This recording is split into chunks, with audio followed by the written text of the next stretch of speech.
గతంలో ఎలా ఉంది, ఇప్పుడు ఎలా ఉందండి? గతంలో బ్రహ్మాండంగా ఉంది. ఏముంది దీంట్లో రేట్లు ఉండవు వడ్డకి, ధాన్యం కొనేవాడు ఉండడా, ఎందుకు ఇది? కూటమి ప్రభుత్వం సూపర్ 6 హామీలు సూపర్ 6లు ఇచ్చాడు. ఇవి అంటే ఇంప్లిమెంట్ చేయడానికి కొంచెం టైం పడుతుంది, రాష్ట్ర ప్రజలు అర్థం చేసుకోవాలంట.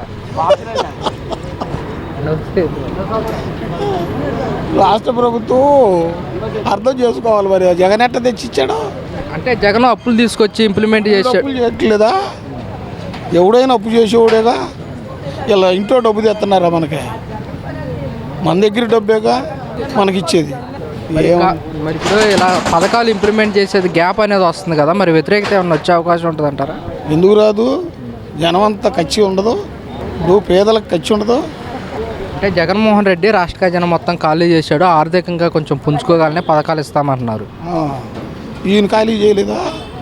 3 సార్లు చేశాడు అంత వందల ముఖ్యమంత్రి. ఈయన ఖాళీ చేయకుండానే సొంత డబ్బు వాడా? ప్రభుత్వం పనితీరు మీకు ఎలా అనిపిస్తుంది? పర్వాలేదు, బాగుంది. ఏ విధంగా అంటే మరి ఇంకా అమ్మఒడి పథకాలు అవి ఇవ్వలేదని దానివల్లే జనాలకు చిన్న ఇబ్బంది కలిగింది, కానీ బాగుంది. అయితే ఇచ్చిన పథకాలు అమలు చేయడానికి కొంచెం టైం పడుతుంది, రాష్ట్ర ప్రజలు మొత్తం కూడా అర్థం చేసుకోవాలని చంద్రబాబు నాయుడు గారు అన్నమాట. అర్థం చేసుకున్నారు కానీ కొంతమంది ఒడిదుడుకులు పడతారు కదా, లేని వాళ్ళు పేదలు అసలు, దానివల్ల ఇబ్బందులు జనానికి. ఎలా ఉన్నాయి పనుల తీరు మీకు? ఎలా ఉన్నాయి పనులు? ఉన్నాయా? పనులు బాగానే ఉన్నాయి. అంత ప్రభుత్వం కూడా బాగా నడిపిస్తారు. ఇన్నాళ్ళలాగా పెద్దగా గొడవలు దెబ్బలాట్లు అవి లేవు. అతను ఉన్నప్పుడైతే చిన్న అచ్చులు గిచ్చులు గొడవలాంటి ఇప్పుడు అలాంటి చేయట్లేవు. ఇదివరకంటే బయటకు వచ్చి మాట్లాడే రోజులు కూడా కాదు. ఇప్పుడు ప్రశాంతంగా ఎవరి పని వాళ్ళు చేసుకున్నారు. పథకాలు చంద్రబాబు ఎవరికేమి ఇవ్వసరలా, పని ఉండి ఎవరి పని వాళ్ళు చేసుకుంటే చాలు. పథకాల గురించి ఎవరో లేని వాళ్ళు ఆలోచిస్తారు, కానీ మధ్యతరగతి పథకాల గురించి అయితే ఎవరో ఆలోచిస్తారు. ప్రశాంతంగా పోతున్నారు. జగన్మోహన్ రెడ్డి ప్రభుత్వం సంక్షేమ ప్రభుత్వం గురించి ఒక్కటన్నా నేను చెప్పేది ఒకటే. దాని గురించి నువ్వు ఏదన్నా అడిగితే చంద్రబాబు గురించి అడుగు, అంత చెబుతా. సరే, కూటమి ప్రభుత్వం డెవలప్మెంట్ ప్లస్ సంక్షేమం అన్నారు.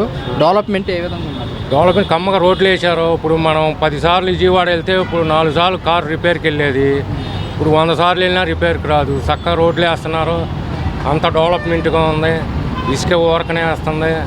ప్రతి కాపీ మేస్త్రి పని ఉంది, పని చేసుకుంటున్నారు, ప్రశాంతంగా ఉంది. తాగే వాళ్ళకి కమ్మని ముందు దొరుకుతుంది. అంతకంటే ఇంకేం కావాలి?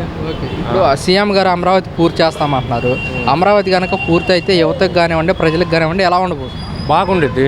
ఇక్కడే ఉద్యోగాలు వస్తే మన కళ్ళ ముందర మన పిల్లలు ఉండి ఉద్యోగాలు చేసుకుని ఇక్కడి నుంచి వెళ్తారు.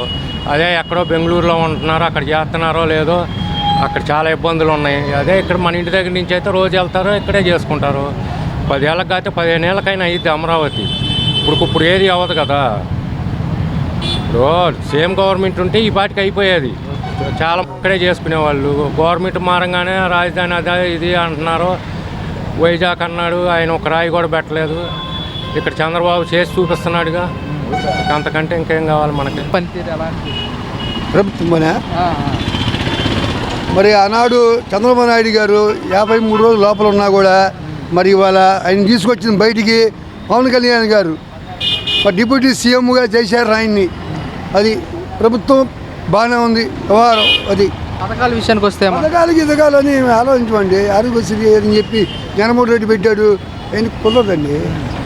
మరి ఇక్కడ తెలుగుదేశం ప్రభుత్వంలో మామూలుగా లేదు అసలు. అది మరి జగన్మోహన్ రెడ్డి ఏమో సంక్షేమం అన్నాడు, కూటమి ప్రభుత్వం సంక్షేమ ప్లస్ డెవలప్మెంట్ అంటున్నారు. డెవలప్మెంట్ ఏ విధంగా ఉందంటారు? డెవలప్మెంట్ ఏం లేదు అసలు. ఆయన ఎమ్మెల్యేని, మంత్రుల్ని, ఎంపీలని సీఎం కూడా ఎంగాడు. శుభ్రంగా ఇసుక అమ్ముకో, రాళ్ళు అమ్ముకో, అన్నీ అమ్ముకో, ఏ లేదు అక్కడ మొత్తం అమ్మేశాడు. అది మాట్లాడకు తెలుగుదేశం ప్రభుత్వం ఇది. ఏమండి, అది చంద్రబాబు నాయుడు. అది ఎలా అనిపిస్తుందండి కూటమి ప్రభుత్వం పనితీరు? వచ్చి 11 నెలలు అవుతుంది కదా, ప్రభుత్వం పనితీరు ఎలా అనిపిస్తుంది అంట మీ అభిప్రాయం?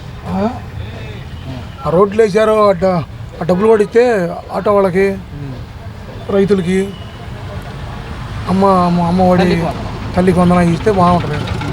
జనం నమ్మకంగా చెప్పారు కదా, జనం ఇస్తారంటే ఎవరికైనా ఆశగా అవి కూడా ఇస్తే కొద్దిగా పథకాలు తగ్గించి రోడ్లు వేస్తే బాగుంటుంది. ఇంకా చాలా రోడ్లు వేయాలి.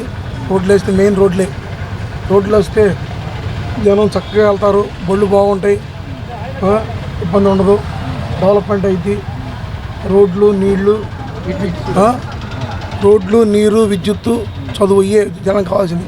అవన్నీ బాగా చేస్తే బాగుంటుంది. ఓకే. గతంలో ఎలా ఉండేది, రోడ్ల పరిస్థితి ఎలా ఉండేది? రోడ్లు గతంలో కన్నా రోడ్లు పర్లా, ఇప్పుడు పర్లా. రోడ్లు చాలా బాగున్నాయి, చక్కగా వేస్తున్నారు, గుంటలు పుడుతున్నారు, చాలా వరకు బెటర్. అది మే మాసంలో పిల్లలకి తల్లికి వందనము, జూన్ మాసంలో రైతు భరోసా వేస్తామంటున్నారు, మీరేమంటారు? మేలోన అసలు ఈ పథకాల కన్నా డెవలప్మెంట్ చేయడం రైట్ అండి. కంపెనీలో వేస్తే 10 మందికి ఉద్యోగాలు వస్తాయి. ఈ పథకాలు పెట్టి జనాన్ని పాడు చేయటమే, జనాన్ని ఇబ్బంది పెడతాయి. పని చేయకుండా కష్టపడి సంపాదించుకుని పిల్లలు తెచ్చుకుంటారు ఎవరైనా. అసలు ఈ పథకాలు ఎందుకు? మరి గత ప్రభుత్వం పథకాలు అలవాటు చేశారు కదా, మరి ప్రజలు జనాలను సోమరపోతం చేయడమే. డెవలప్ చేయాలా, కంపెనీలు రావాలా, రోడ్లు వేయాలా, రోడ్లు కరెంటు నీరు అన్నీ ఇవ్వాలా. అప్పుడు కంపెనీలు వస్తాయి, 10 మంది పోతారు, ఉద్యోగాలు వస్తాయి. చదివించాలా, చదువులు మంచి గవర్నమెంట్ స్కూల్ అభివృద్ధి చేయాలా. అవి కానీ ఈ పథకాలు ఏంటండి, ఇలా అందరూ కష్టపడతారు, డబ్బులు సంపాదిస్తారు. వాళ్ళ ప్రతి ఒక్కరు సంపాదిస్తారు డబ్బులు. అవి ఆడ మనిషి పనికి వెళ్ళినా 1000 రూపాయలు సంపాదించే రోజుకి.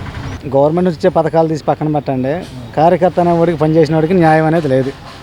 ఇప్పుడు ఈ కూటమి ప్రభుత్వంలోనే కార్యకర్త అనేవాడు జెండాలు మోయటం వరకే, వాడికి ఎటువంటి మేలు చూకూర్చడం అనేది జరగట్లా. స్ట్రైట్ ఫార్వర్డ్ ఐటీడీపీ ఆర్ఎస్ నేను రాసుకో. కార్యకర్తలకు భరోసా ఇవ్వాలంటారా? అది వాళ్ళు చెప్పుకుంటానే సరిపోతుంది నాయకులు. కార్యకర్త దగ్గరికి వచ్చేసరికి అవన్నీ పనిచేయట్లే. కూటమి టీడీపీ ప్రభుత్వం అంటేనే కార్యకర్తలకి వెన్నంటి నడిపించేది, అలాంటిది మీరు భరోసా లేదంటారు? లేదు, భరోసా లేదు. గతంలో ఎలా ఉండేది, 14 ఆ టైంలో ఎలా ఉండేది టీడీపీ? గతంలో అయినా అప్పుడు నాకు అంత అవగాహన లేదు.